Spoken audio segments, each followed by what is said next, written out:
या देहू रोड मध्ये भगवान बुद्धाच्या मूर्तीची स्थापना होत आहे। जो धर्म 1200 वर्ष परागंदा झाला होता, त्या बौद्ध धम्माची येथे पुनर्स्थापना होत आहे। हा दिवस इतिहासामध्ये सुवर्णाक्षराने लिहिला जाईल। काही लोक असे म्हणतात की हा नवीन देव मी कोठून आणला आहे। बुद्ध हे इथलेच आहेत। तथागतांचा धम्म या भारत भूमीतच उगम पावला आहे। आज या ठिकाणी मी आपणास आवाहन करत आहे की जेथे असाल तेथून दर 25 डिसेंबरला या देहू रोडला या। येथे भव्य दिव्य विहार निर्माण करा, धम्मपीठाची निर्मिती करा।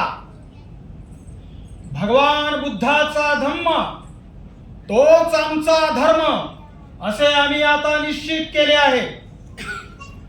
तुम्ही पंढरपूरला जाता, पांडुरंगाचे अभंग म्हणता।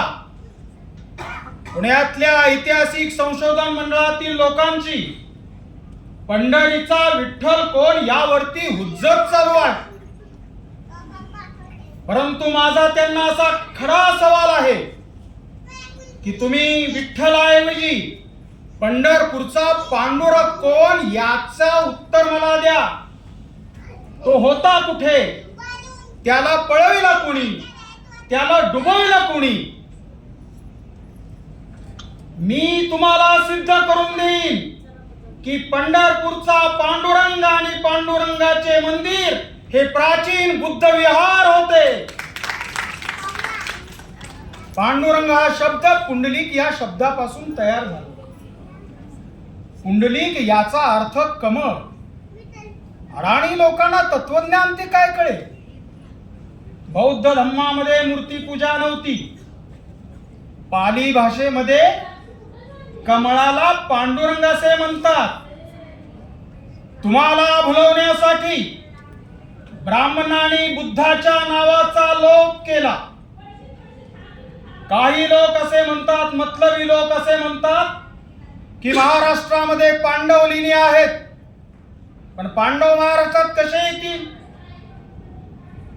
पांडव दिल्लीच्या बाहेर 800 मैलाच्या पलीकडे गेलेले नाहीत। मग या पांडवांनी या अलवार स्टेट मध्ये 1500 लेणी कशी खोदली? त्यांच्याकडे कुदळ नव्हती, त्यांच्याकडे फावडा नव्हतं। बुद्ध म्हणतात या आणि पहा। मी म्हणतो म्हणून या धम्माचा स्वीकार करा असे नाही, तर तुमची अविद्या नाहीशी झाली तरच या धम्माचा स्वीकार करा। आज मी एक भाकीत करत आहे की हा नवीन देव ब्राह्मण्यवादांचा विनाश केल्याशिवाय राहणार नाही। कदाचित हे पाहायला मी असणार नाही, परंतु हे घडेल आणि घडणारच यात तीळ मात्र शंका नाही। नमो बुद्धाय।